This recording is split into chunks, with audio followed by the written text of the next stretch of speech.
Hello friends, and welcome back to the channel. And if you're new here, hi, my name is Amy, and at the time of this recording I am currently 38 and a half weeks pregnant with baby number 3. One of the things that I've been wanting to do is I've been wanting to come on here and kind of share and go through some of what I've been up to. So I know we all have our own way of nesting and preparing for change, for a new baby, for this postpartum season. And I want to just say, going into this video, that I am a doer by nature. I am someone that really gets a lot of pride and finds a lot of joy in upkeeping my home, improving functionality of it, the beauty of it. And I think this has only gotten stronger as I have been a stay-at-home mom, now a full-time homeschooling mom. On top of that, I feel like my home is my workspace, it's my sanctuary. It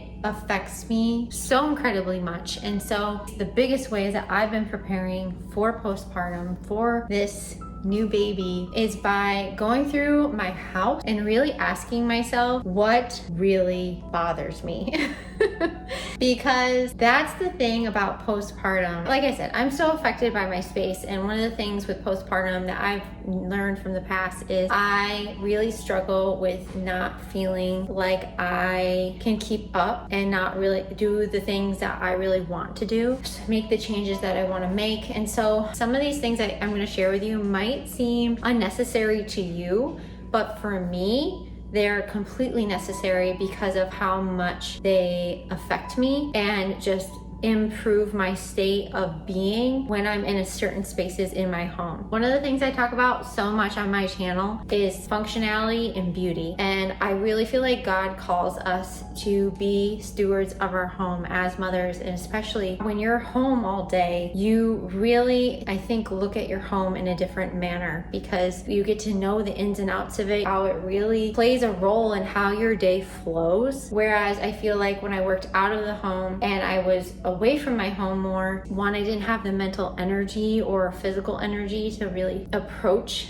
the things that maybe weren't working as well. And also they didn't affect me as much because I wasn't immersed in it 24/7. With that being said, I want to take you around. I want to show you some of what I've been up to, some of the projects that I've been chipping away at over the last few months as I have kind of been cocooning and secluding and just mentally, emotionally, spiritually, and physically preparing for this new baby. And also some of the things, some last minute things that I'm still trying to get done before the baby's here. We may or may not get to them. And then of course, just where my head is at, some things that I would love to do and am excited to do postpartum that are kind of almost like motivating me. I'm looking forward to being able to do these projects later on, and I'm really grateful for this time with my home and with this lens to be able to look at my home, look at my space, and really go through it with a fine-tooth comb and figure out what it is that really weighs on me mentally throughout my day. What are those mental blocks or those mental loads that I'm carrying that interfere from me truly enjoying this season of life? We all know, as moms, it is not easy work. It is not easy work to steward, to disciple, and raise your children. So I am always striving to find the beauty, to enjoy the little moments, and nothing helps me do that better by really finding joy and comfort in my spaces that I am in so much of my day. So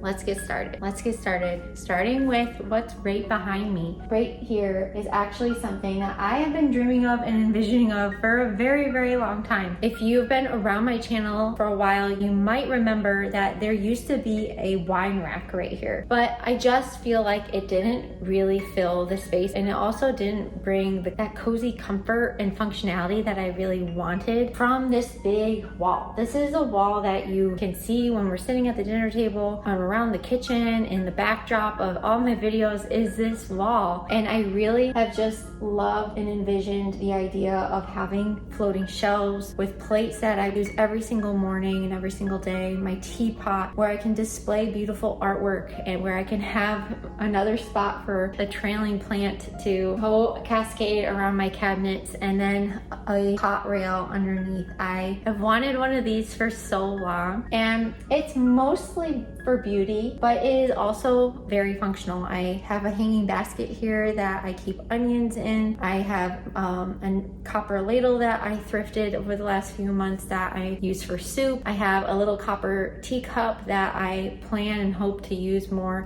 for, you know, scooping grain and things like that, as I am able to find places in the future to store my grains more out in the open and be able to just scoop them up and out. And then I have my pot holder. So again, mostly for beauty, but also so much value because it brings me so much joy, and it brings me so much happiness just looking over here in the morning when we're sitting having breakfast, being able to look around my kitchen and find so much happiness in how it looks and makes me feel, the warmth of the copper and the gold and the brass. I absolutely love it, and it definitely was a labor of love, from finding the perfect piece of board that my husband got for me, sanding it, staining it, sourcing this brass bar from Etsy, going back and forth with the seller and having issues with the part, to the hook, getting it up here with two little boys and making sure it was level. It truly was a labor of love. It's also like a core memory for me now. Like, my husband and I both had such a good time despite the stress when we put this thing up, and I absolutely love it, and I am just so pleased with it. And these shelves I actually thrifted and sourced last fall, and I've been hanging on to them, waiting for the chance to put them here. It just brings me so much joy. I love curating my home, and I love especially knowing that everything I'm sourcing is repurposed. It's from a thrift store, it's from somebody else's home. It's not things that are new, it's things that have character, things that have stood the test of time, and I love bringing that into my space.